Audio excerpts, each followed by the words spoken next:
Welcome back to the Discount Property Investor Podcast. Our mission is to share what we have learned from our experience and the experience of others to help you make more money investing like a pro. We want to teach you how to create wealth by investing in real estate the Discount Property Investor way. To jumpstart your real estate investing career, visit freewholesalecourse.com, the most complete free course on wholesaling real estate ever. Thanks for tuning in. All right, guys, welcome back to the Discount Property Investor Podcast. I am your host, David Dodge. My partner, Mike's out in the field running some appointments today. However, I have a very special guest on the show. I'm honored and I'm privileged to have Scott Oots on the show. He's an investor out of Southern California that primarily focuses on wholesaling in both Southern California and I think Texas. Am I right, Scott? Yeah, Dallas, Texas. Dallas, Texas. I love it. Scott, I met you at Max's event a year and a half ago, and we haven't really had a chance to connect a whole lot since then other than meeting that first time. So I'm going to use that opportunity to get to know you, this opportunity to get to know you as well here. But I want to thank you for coming on the show. I want to learn a little bit about what you're doing, and I'm sure that in the process of us chatting, there'll be some gold nuggets that fly out there for all of our listeners and all of our viewers to help them build a better real estate business for themselves. So guys, you are listening to the Discount Property Investor Podcast. Let's keep it simple. You make your money when you buy, you get paid when you sell, but it all starts when you buy. One more thing before we start, guys. Change your mindset, right? If you want to be a wholesaler, you have to learn how to get really, really good at marketing. We are in the marketing business no matter what business we are in. Scott, thanks for coming on the show. Glad to have you. Let's talk a little bit about who is Scott and how he got started. Great. So I've been in the business wholesaling about 5 years, maybe a little over that now. And basically, I knew nothing about wholesaling at that time. So I know there's a lot of people that watch these podcasts that say, oh my God, I don't even know where to get started, right? But you nailed it when you said we are in the marketing business. We really are. That's what we do. So when I started this, I was looking to be a real estate agent. I said, you know what? I need something different. I'm going to be a real estate agent. Then I started realizing all the red tape involved in that. And I just didn't want to work for somebody. I didn't want to have a broker above me. I just wanted to do my own thing. And so Sean Terry, Flip to Freedom, his voice popped up on a YouTube video. You know how you get lost watching all those videos sometimes, and the next one pops up, and the next one pops up. Boom, there goes Sean's video. And I hear, what's up? And I'm like, all right, who is this guy? He got my attention, and I became a fan of Sean real quick. I started getting into his videos, watching what he was doing. And I said, wow, okay, this is a different approach to take with real estate. And it's something I can go do without having to be an agent and report to someone. So basically started doing my research in that, dropped some marketing, didn't know what I was doing, had never talked to a seller on the phone, had never tried to get a buyer's list. And I said, you know what, we're just going to jump in. So send some mail out, got a few calls. And when I say send mail, I sent like 500 pieces. And they were postcards, just shot them out, pulled a list. I think it was List Source. And got a couple calls in. No idea what I was doing. We're answering the phone, me and my wife. It's just like, okay, I don't even know what we're doing at this point. I like how you were just like balls to the wall though, man. Like I just jumped in. I said, I don't know what I'm doing. There's really no better way to start because, you know, once you start making some mistakes, you don't make them again. You learn those lessons the hard way, but those are the best lessons. So, you know, 100%. Guys, there's something to be said about that. You know, being prepared is important, but taking action trumps that. You can learn as you go. So didn't mean to interrupt, Scott. I just want to emphasize some of these points for our listeners so we can provide the most value. I mean, you nailed it. Taking action is it. And you may have heard the phrase, you don't know what you don't know. And when you look at that and say, okay, I didn't know what the hell I was doing, but I had to find out where I was going to get stumped. Polling a list, that was easy. People overthink list polling way too much. And they always have to have that perfect list. There isn't a perfect list. Let's just be honest. No matter what you mail, what you text, what you call, your message has to get to that seller at the time when they have time to deal with it or want to deal with it. Yep. So that's why response rates on mail aren't 100%. You get a very low response rate on those things. But the seller may want to sell a house, but your postcard has to get in their mailbox on a day where they actually want to deal with a problem they have. And that's it. That's it. And it's all a gamble, right? I mean, you go to Vegas, you throw $100 on red, maybe you win, maybe you lose. You're sending those postcards out. But people spend way too much time saying, okay, I really have to look at this pre-foreclosure list and I have to drill this down. Just send the stuff. Send it. So starting out, I mean, when we got our calls in, I got my first appointment booked, and it was in Riverside, California. And I was so excited, but I was so scared because I had no idea what I was doing. I've always been able to talk to people. So I said, you know what? I'm going to go out there and I'm going to see what I can do. Go to the house. Seller completely shafted me. Her son's there, not her. I'm like, what is going on here? Seller's not even at the house, right? Lesson 1 I learned. Always make sure the seller or the signers are going to be at the appointment. I learned that one the hard way. So now I'm sitting here talking to her son. Her son steps in the other room, calls her, talks to me, goes back and calls her, talks to me, and it's going back and forth. And I'm like, oh, man. there's no way it's going to work. So finally, I leave, and I finally get her on the phone after about 2 days and talk directly to her. And we start working out a deal, right? So decision makers, point 1, that's who you have to talk to. If you're going to a house to talk to someone, you can ask someone prior to making that appointment, is there any other signers that will need to sign this? If it's a community property state like California, the husband, if he's talking to you, the wife will most likely need to sign, or vice versa. So are you married? Oh, great. So your husband, he may need to actually sign this as well. So when's the time I can come meet you? Yeah, when are they both going to be out there? I love that. Great point. So I learned that one the hard way, and that's such a simple thing to do. And the husband may be the controlling party and say, well, I'll talk to you and then I'll pass it on to my wife. Then you start saying, okay, objection, right? There's his objection. So listen, Mr. Seller, I really would like to talk to you guys both just so I can address all of your concerns. Have you ever played the game of telephone? I tell you something, you tell your wife something, she tells you, you tell me. It's just much easier that all of us talk together so we're on the same page. I like that approach. I love that approach. I take the transparency approach as well, as much as I possibly can, but I feel like it's just best to just kind of set the agenda, tell people what you need and how, and what, basically, we are here to help people, but sometimes in order to help them, I need something in return. I need some cooperation, really is really what that comes down to. So yeah, tell them straight up before you go waste time on those appointments. Love that. Love that. Yep. So now I know that, and we do that all the time. But I mean, with that deal there, once that finally closed, I mean, she signed that contract with me, and I had no buyers, right? So now I'm on step 2. How do I find a buyer? So I started advertising my deal out there, met with a few buyers of the properties, and was actually able to get it locked up for a whopping $4,200 that I made on that property. So it wasn't my highest wholesale fee by any means, but it showed success. It showed a working model. And then I had to figure out how can I duplicate that going forward. So, I mean, I took that $4,000 and went all in, right? I put all that money right back in and said, this is marketing. Let's do it.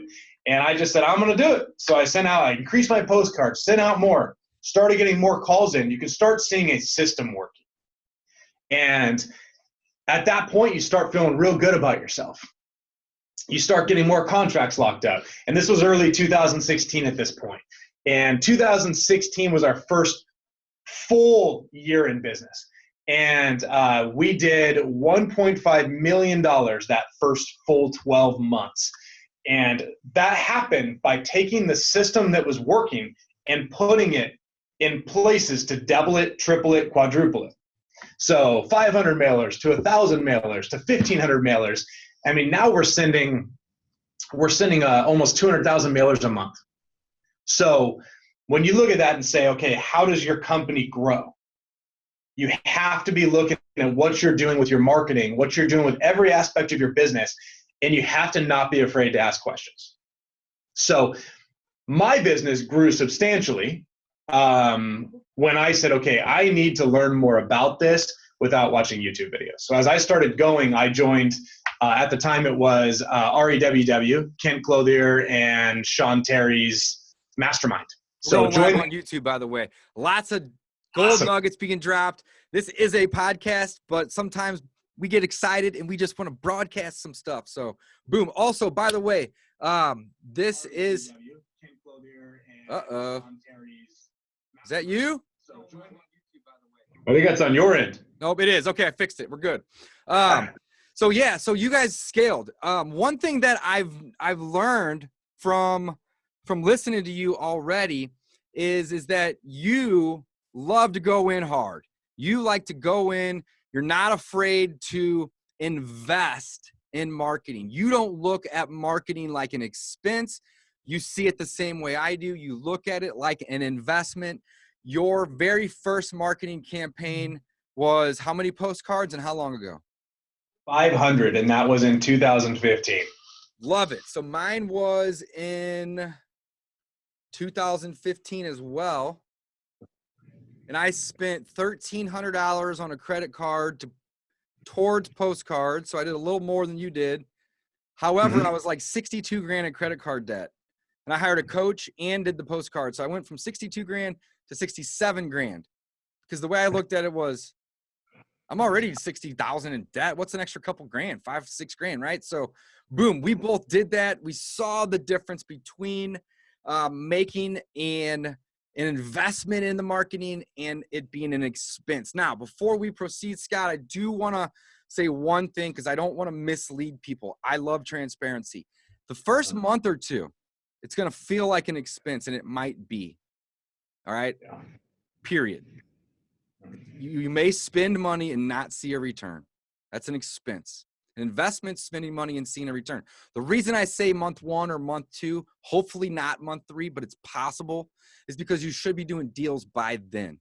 Don't expect to send a postcard campaign out, guys. And Scott, you know this, right? And expect to get 3 deals closed by next Tuesday.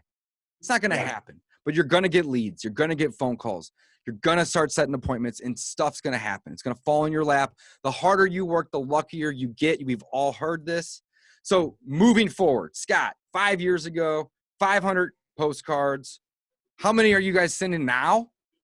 Sending almost 200,000 a month now. 200,000 a month. Now, Scott's in multiple markets. So that's going to increase his spend. Obviously, he's doing marketing in 2 places. Also, the fact that you're in Southern California, I don't know that market at all. It's probably the most foreign market to me. I'm in the Midwest. I'm in St. Louis, Missouri.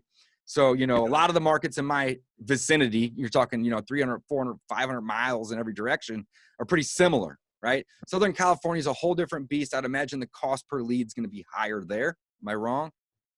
Yeah, cost per lead here is significantly higher. And I mean, it's a very competitive state, right? I mean, you look at like Arizona, it's like our guru capital of the world for real estate. They're all there.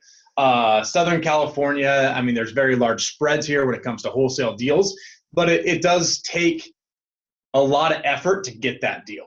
And I know a lot of people that have said there's no deals here. I'm going virtual. I'm going to St. Louis. I'm going somewhere else. And a lot of people do that. But the reason we like Southern California is because we cracked it, right? I mean, we stayed consistent with what we were doing and we pushed forward to actually build a business here. But I like how you're being real with everyone right now. So I want to make sure we do the exact same. Drop it. What's up? You're talking to people and you're saying, hey, you may not see money for a couple months. That right there is one of the first times I've heard anyone say that.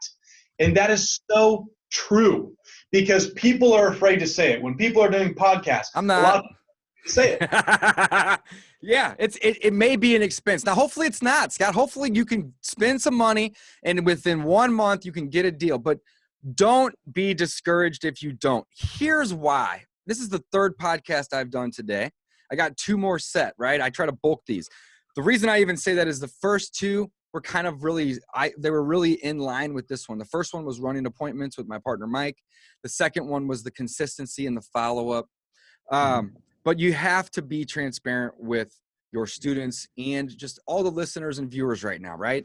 The thing about wholesaling and real estate investing as in general is, you know, it does take some time. So my partner and I, Mike and I, we've done over 500 wholesale transactions in the last 5 years.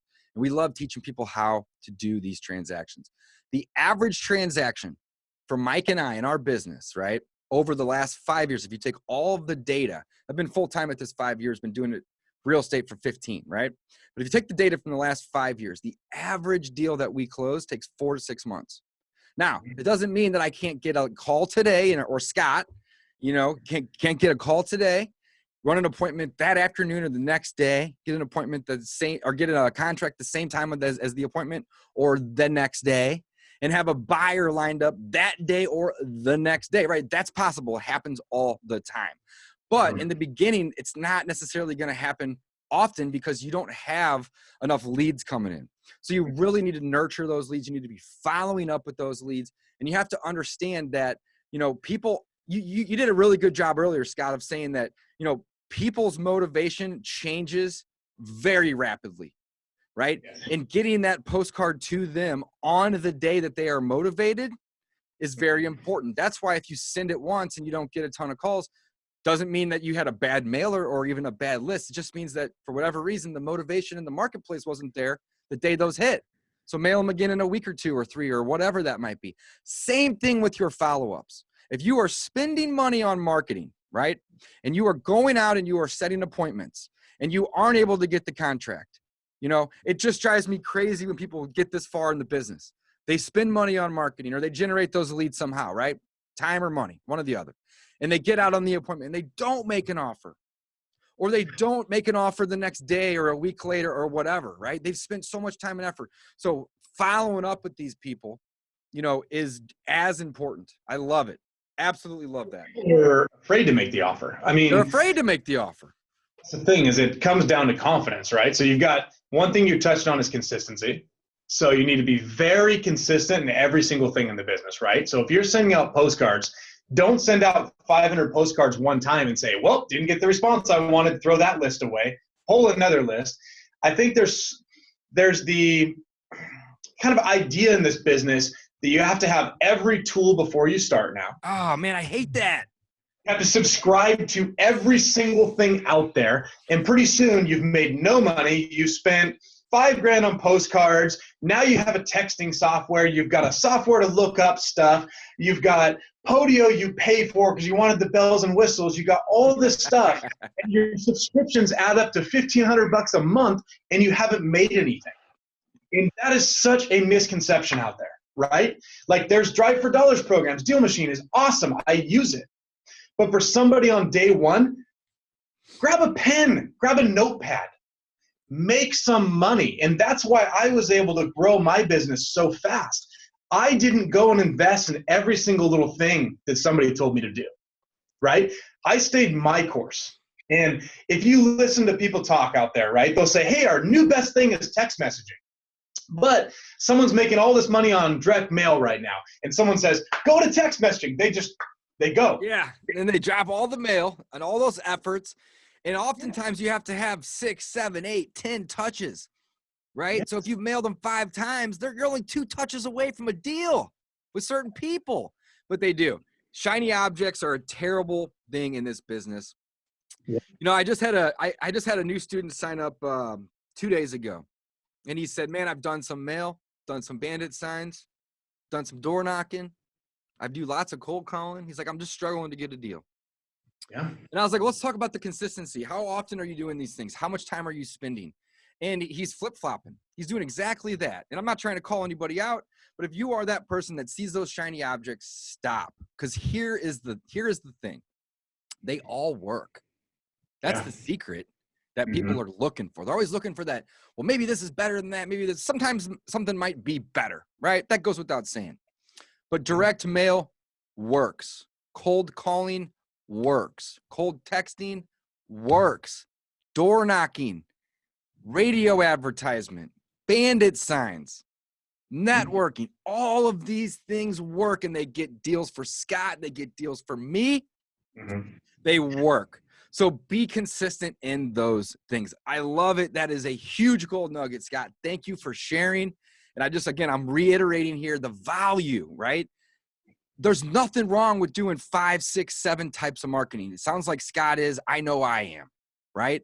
I'm doing all these things, but I'm not half-assing them, and I'm not going in and out. I'm doing them all. I'm doing them consistently. So if you are new, the lesson here, right, is find one thing that you like doing, you enjoy when it comes to marketing. Maybe that's driving around and doing bandit signs. Maybe it's door knocking. Maybe you like the phones and you want a cold call.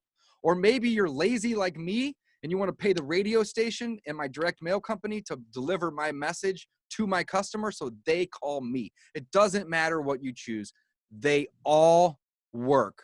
So I think what Scott is trying to say here, and I went off on a crazy tangent. I can talk for days. Sorry, Scott. I think the message that Scott is trying to teach you guys is, on top of the fact that they all work, is don't follow that shiny object. If you want to do mail, do it, get good at it, automate it, or get somebody on your team that can take over.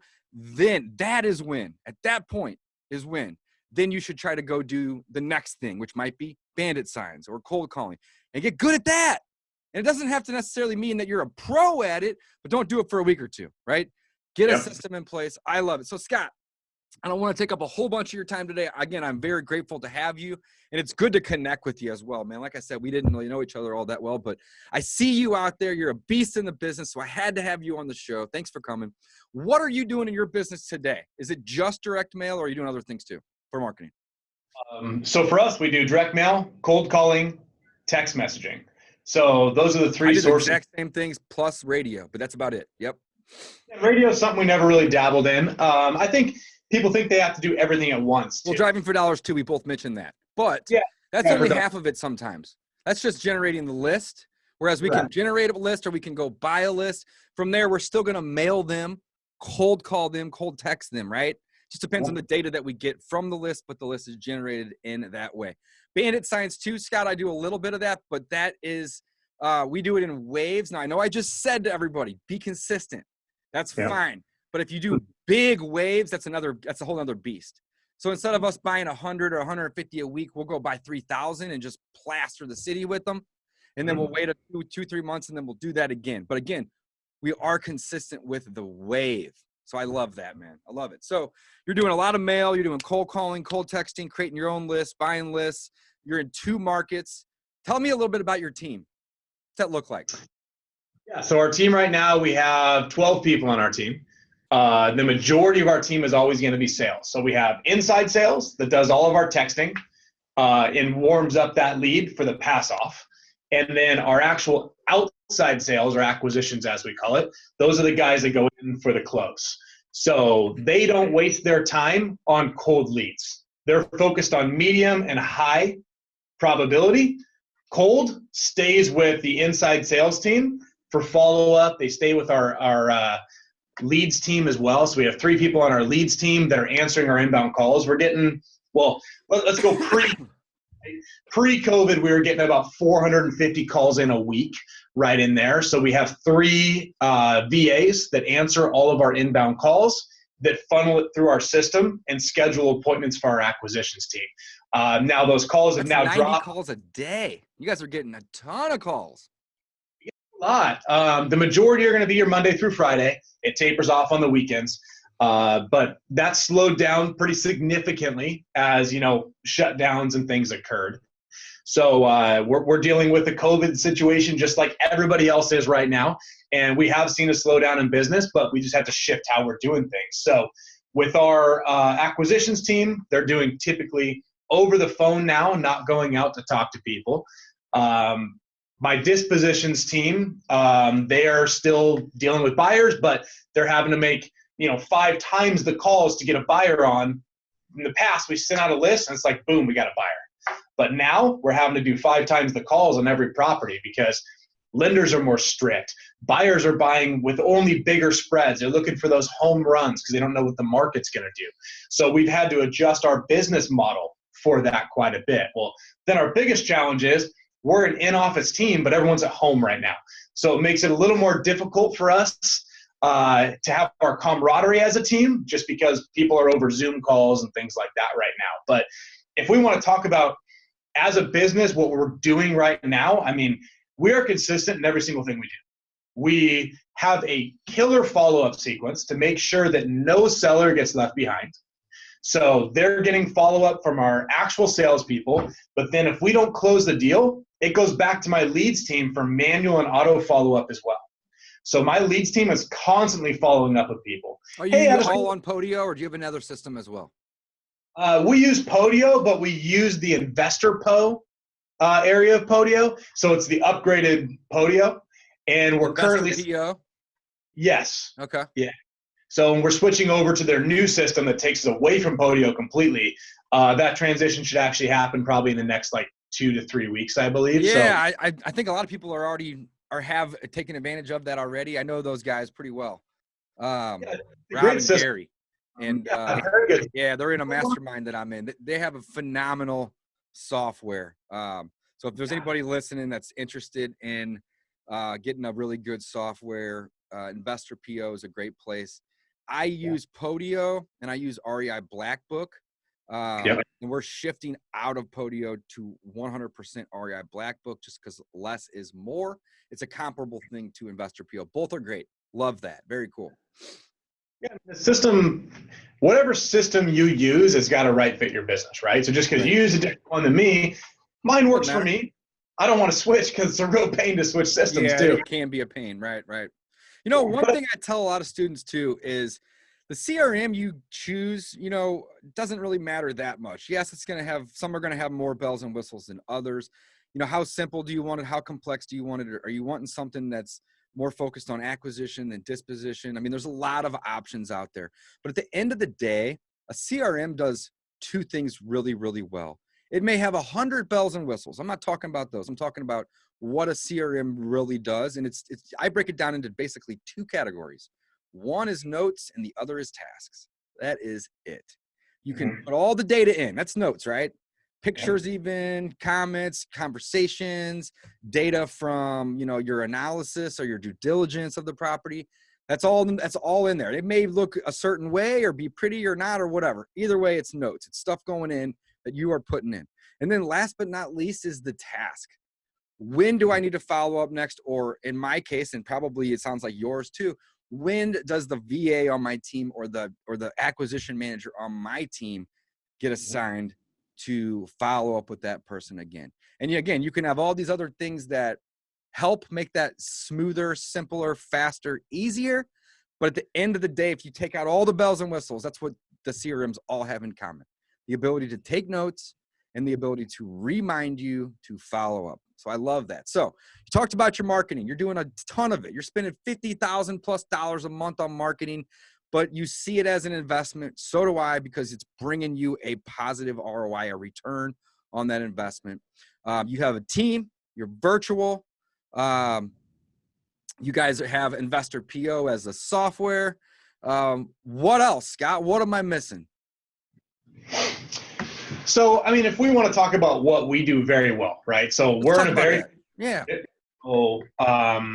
when it comes to talking with a seller, and I've heard so many people talking with sellers, and let's be honest, they're doing it wrong, right? Everyone's got their own way. So when you talk sales, because that's really what it is, everyone has got their own approach, which you need, right? But everyone is so quick to go in for this kill, right? To go in and try to get that signature. They're at the house 10 minutes, and that's their appointment, and they're gone, right? We'll spend an hour, hour and a half at a house, and we won't even talk about the deal until the last 5 minutes. So there's something called rapport building, right? That is so important, because what you're doing is you're knocking on that door or you're making that phone call, and you're immediately just talking. You're carrying on a conversation. Hey, how are you today? Great, great. If you're going into the house, you're walking around, you're having the seller show you around the house. A lot of people say, oh, Mr. Seller, I'm just going to walk around real quick if you don't mind and take a look. And you leave the seller sitting in their living room. Not me. You're missing that opportunity to walk that house with that seller. I don't care about the offer. Let's be honest. When we go into the house, we know what we're going to offer. Now, that might adjust by $5,000 based on the house, but you've done your due diligence. You know what the comps are. So you guys know have a credibility packet that you bring, I would imagine, right? anymore. We actually stopped. Okay, why? Let's talk about that. So we have one. I'm lazy. I don't use it every day, obviously. The main things that are in there that I think are important that we teach our students, though, is, always have a contract on you. Always have an option agreement as well. A lot of investors don't even know what that is. But if it's not a great deal, why not try to help them, but also not be obligated to buy? It gives you the ability to buy if needed. It's not something that we use every day, but there are those people that a listing doesn't make sense. They can't afford our offer, but there's still something there that we can maybe help them with. So, purchase and sale, option agreement, proof of funds, I think can be very helpful. But probably the most important thing, and again, I don't use it every appointment, but I should, is what we have in, it's called a seller's net sheet. And you've probably seen these before. It's not multiple offers. Don't be confused. A lot of people say, oh, we go out and we make 3 or 4 offers on every property with different terms. Well, we do that too. But the seller's net sheet isn't about those other offers. Instead, it's about making yours look best, right? And that may not even mean that it's the highest, right? Scott, you know this. The highest offer isn't the best. What is best is how to solve the problem for the seller, which may be time, not money, right?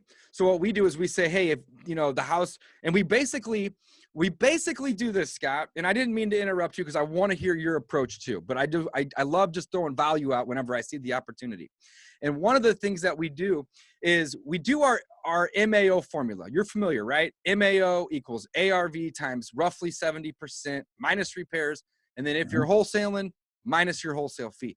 Well, that formula is simple for an investor, but it's complicated when you show it to a seller, an owner, because they see a 30% discount. So instead, we show them what all of those things might be, but we also show them that if they were to do their own repairs and fix it up, what that number would look like, but more importantly, not what that number would look like, how long it would take them, right? Yeah. So they may make 10 grand more doing a good rehab, but hiring an agent, and that may take them 5 to 10 months.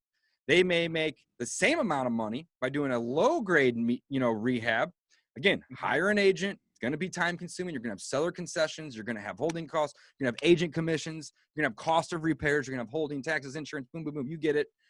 Or they can take our offer, which may not even be the best, meaning it's not the highest, right? But it is the best in certain scenarios because it closes in 10 days, right? So that's something that we definitely bring along in our credibility packet. Again, I didn't mean to interrupt you. You're probably like, who is this guy interviewing me? He won't shut up. I get it. But I want to hear why you guys don't have one or have gone away from it, because I'm sure you got a great reason. I mean, we have a great credibility packet. We have hundreds of them printed, but we don't use it. And part of the reason we stopped using it, the only thing we bring to the appointment is our seller contract. And we used to go with like a little iPad presentation. Then we went to the credibility packet. The reason we went away from it is it takes the seller's focus off of, see, that's perfect. It takes the seller's focus off of us, and it takes the seller's focus off of our conversation with them. So if you give the seller something to look at, or you're walking them through it, they feel like they're just another person you're going to talk to, and you're going to leave after this and go to somebody else and do that exact same presentation. Yeah, so I love that. I think that's very, very important.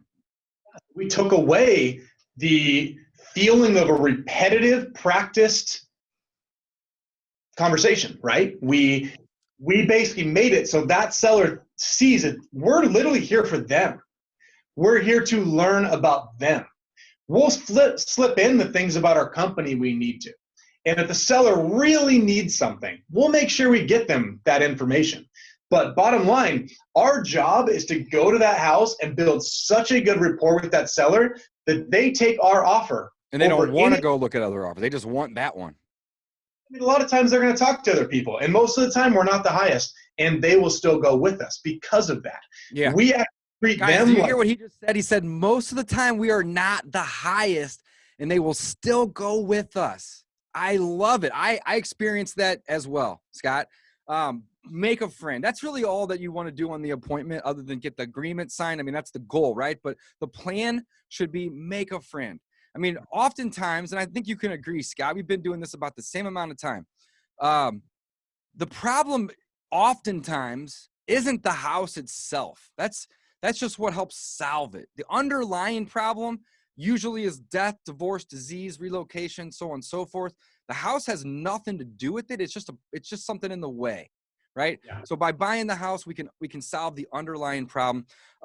One thing that you had mentioned was that you are there to, make a friend, build the rapport, and not distract them. And we do this as well, but I think one of the approaches that you guys use is you're taking it to the next level, but it's this approach. It's Mr. or Mrs. Seller. It's not me versus you. Instead, it's me and you versus the marketplace. So let's look at the marketplace. Let's work our numbers backwards. Now, when you do it that way and you have that approach, and it's really that mindset, Scott, what happens is that low offer that may have gotten you kicked out 10 minutes prior now makes sense and is fair, because it's not like, oh, I'm not giving you 50 grand or 100 grand for this property, give you 60. Well, that's not the best approach. Instead, it's like, all right, Mr. or Mrs., we both agree that fixed up, it could be worth the 120, right? But in order to get there, it's going to need 25 worth of work, right? We both know that. And I'm going to have these other costs. And guess what? When I go to sell it, I'm going to have to pay the agent just like you would. And the buyer, they're going to have an agent and an inspector, and then they're going to come in, they're going to want money or repairs. Same as you would, right? So you change the dynamic from me versus you. Here's my offer. Do you want to take it to me and you versus the market, right? What can we do together to make this number fair for both sides, but also justify it to where it's not a low offer, it's a fair offer. Same offer, just different way of looking at it. So, Scott, you are filled with nuggets, my man. We'll do the analysis you're talking about too, where we do the comparison with a realtor, but we don't bring like a sheet for it. What we do is we act like it's something we've never done. We flip our entire contract over, and on the whole back of the contract, we just chicken scratch it, right? Love it. It looks like we've never done it. Like, oh, we're not prepared for this because we really never need to do this. And the back of our contracts will have writing on them all the time, because it doesn't have anything to do with the contract itself. But if we come with a preset sheet of paper, then again, it looks like something we already planned on happening. If we're just like, oh man, I don't have a piece of paper. Oh, you know what? Here, pull this contract out, flip it over. Now you've got the contract into the conversation, right? You've gotten a contract to the table without saying, oh, let me pull out this contract. You've gotten it there. It's flipped over. They just don't know it's the contract yet.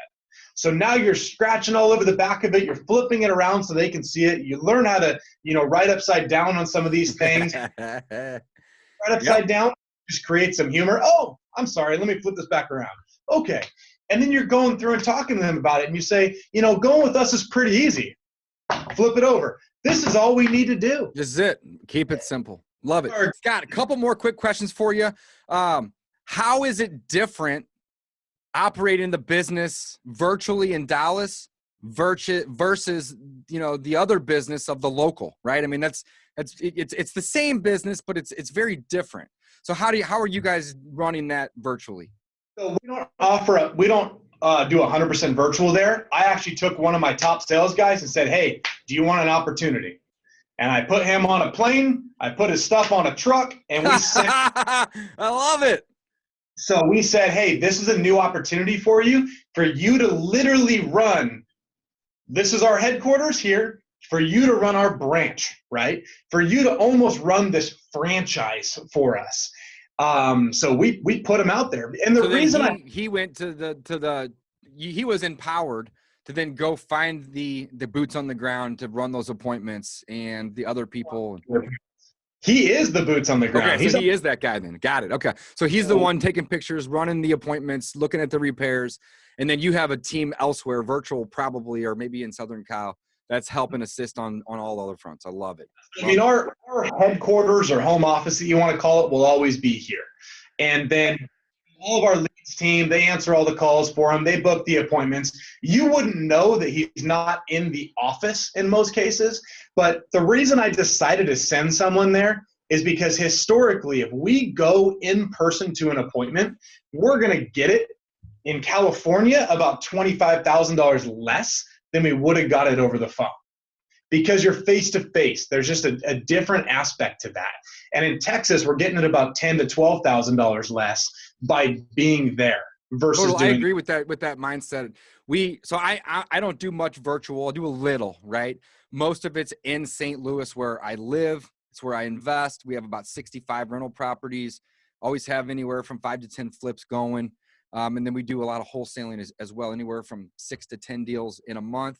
And when we go, we always have a better, lower, more valuable price for us than if we're doing it virtual. So I think that's phenomenal. Scott, thanks again for coming on the show. I want to keep the episodes short, so I don't want to go too long here, but I definitely want to highlight all things Scott Oots. Scott, where can people find you online? Social media, but also you have a course, I believe. Yeah, so what we have a sales training course. So we looked at the market. So me and Mike, my COO, he's very good at sales. And what we did is we came together and said, what are some of the things that just aren't taught enough, right? People can learn how to send mail by watching YouTube videos. They can buy everyone's courses that are out there. But we wanted to do something different. So we said, what can we do different than a product that's offered? So we started what's called the REI Masters, and it is an in-person sales training. So you can go to a sales training with 200 people in it. You can sit and watch that PowerPoint presentation. For us, it's different. You're looking at 30 people maximum in the room. And we're not sitting there having you watch a PowerPoint. We're actually calling your leads. You're calling your leads. Oh, I love that. Hands-on. Right? You're going to call your lead, and we're going to make you mute the phone, so we tell you a different approach. And our goal is to help you lock up deals in the room. And you're going to spend the whole time role-playing, practicing, learning, objection fighting. We're going to get you through all of this over 2 days. Our goal is to get you in the room, literally lock the doors from the outside and say, lunch is being brought in. No one's leaving. We are going to sit in here, and we are going to learn how to do sales properly, how to build rapport. So we built that, and we've got the thing ready to go, and then COVID hit. Oh, no! Our first event was supposed to be in Dallas 2 weeks ago. But unfortunately, we didn't go there because of this. We talked about switching it online, but the whole point in what we're doing is really just having this in-person intimacy, thing. Right? So you're gonna have to you guys have a new date on the books yet, or not yet? Kind of waiting until things start opening up, and then we'll real quick. But if they go to thereimasters.com, you can check it out on there. We can probably work out a promo code for you to give them a discount or something if they want to sign up with it. Sweet. That would be great. Guys, thereimasters.com. Go check it out. Scott's the real deal. I have been really pushing to get, investors on the podcast that are doing big things. Scott fit that perfectly. He's doing huge things. So if you guys want to learn more about his program on sales, I think it's phenomenal that they are, metaphorically locking themselves in a room, and they're forcing people to get on the phone, set appointments, probably make offers. I'm sure deals will be done at this event. It sounds like a perfect place for a deal to get done. And not a lot of people are really doing that hands-on approach. So I think it is phenomenal. Scott, how can somebody find you on social media? You can look me up at the Scott Oots. Oots is OOTS. Facebook, Instagram, got a YouTube channel as well. So we've got some stuff going there. We just built my new studio here. Like it. So we're ready to get some stuff going. But come find me on there. Follow me on Instagram. Follow me on YouTube. We're going to have some good content. All that content's free. People helped me get going when I was getting going, and I want to do what I can to try to give back and help people change the direction of their life. I love it. I didn't go anywhere. I hadn't been going anywhere. I was broke, but now I'm making money because of these free things that cost me nothing. And all I ask in return, help somebody else get started as well.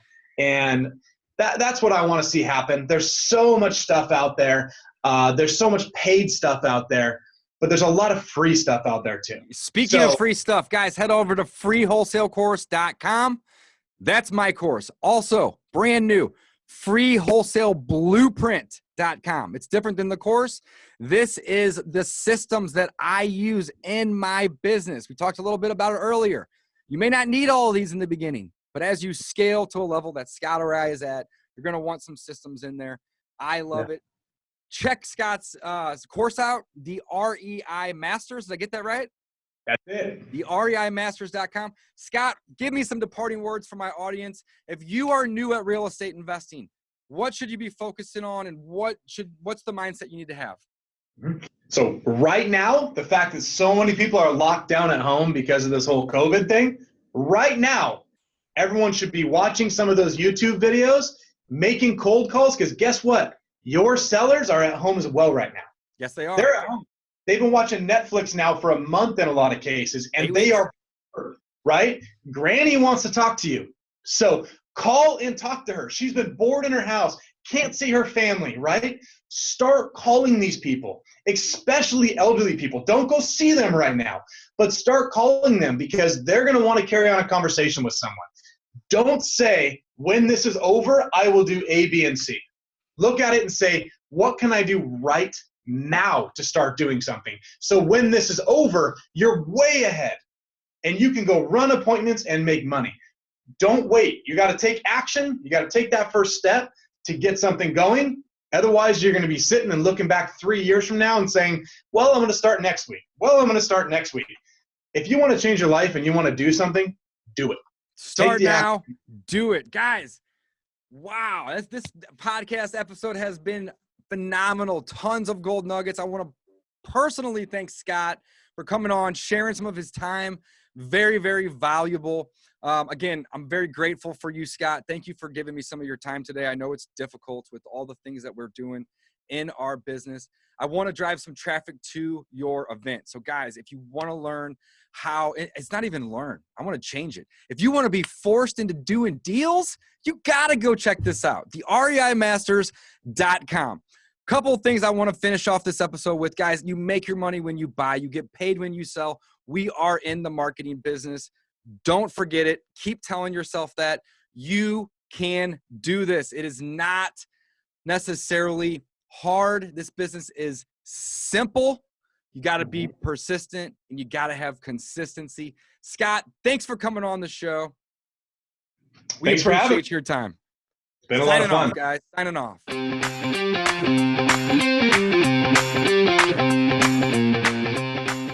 Thanks for listening to the Discount Property Investor Podcast. If you enjoyed this episode, please like, share, and subscribe to help us reach a wider audience. To jumpstart your real estate investing career, please visit freewholesalecourse.com, the most complete free course on wholesaling real estate ever. We would also appreciate it if you left us a review on iTunes or Stitcher. Thank you in advance for your support, and remember, you make your money when you buy, and you get paid when you sell. Now let's go build some wealth.